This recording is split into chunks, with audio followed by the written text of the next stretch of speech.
Ready? Shooting the flume. When folks come to the Rockies, it's a pleasure, sweet and rare. The forest and the rivers and the sweet, cool mountain air.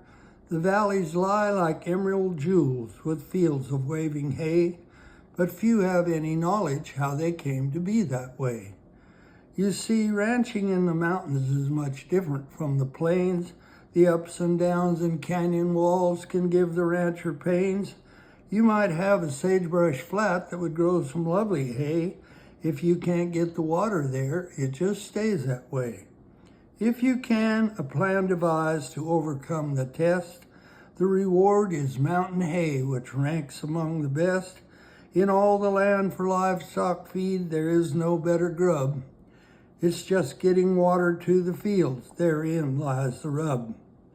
My Uncle Frank had such a place, its meadows lush and green, but his irrigation scheme was a challenge in extreme. The water came from the Williams Fork of the Colorado Grand, through a ditch which traveled several miles through rough and rocky land. In one place it crossed a gorge. You ask, how can this be done? The water traveled through a flume, a most ingenious one. You see, the flume is a mountain child born of mother greed, spawned by the miners' lust to meet their water needs.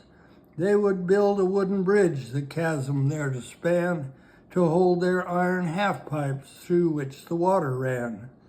My uncle had just such a flume above the canyon high, and it was off limits to my cousin Ed and I. They said we'd fall and kill ourselves. It was no place to play, and we had not ventured there until one fateful day. Cousin Ed and I were only 10 years old, two naked jaybirds in the ditch. Boy, was that water cold. We'd climb out and warm a bit, then our playing we'd resume. We finally wandered down the ditch to the beginning of the flume. The water was rushing through the trough, foaming as it sped, like a liquid roller coaster. I think I said to Ed, I'll bet it sure would be fun to shoot down through that trough. I swung out on a cross member, let go, and I was off. In my enthusiastic state, I overlooked some facts concerning rust and nails and what felt like carpet tacks.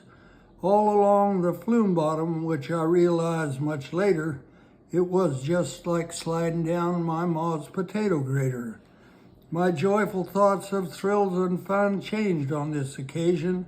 The ride gave new meaning to the term dermabrasion. I made a grab for a passing brace and swung up onto one and hollered back to Cousin Ed, boy, that sure was fun. So Ed let go and slid into the foam. His eyes, they opened wide as he shot by me yelling, ow, as the flume removed his hide. I took off running up the ditch as fast as I could go, because by now Ed had clambered out looking for rocks to throw. When supper time came round, we finally went on home. Ed's parents asked where we had been and how far we had roamed, but we just stood and hemmed and hawed, looking at our feet. I'm sure they were mystified when we stood up to eat.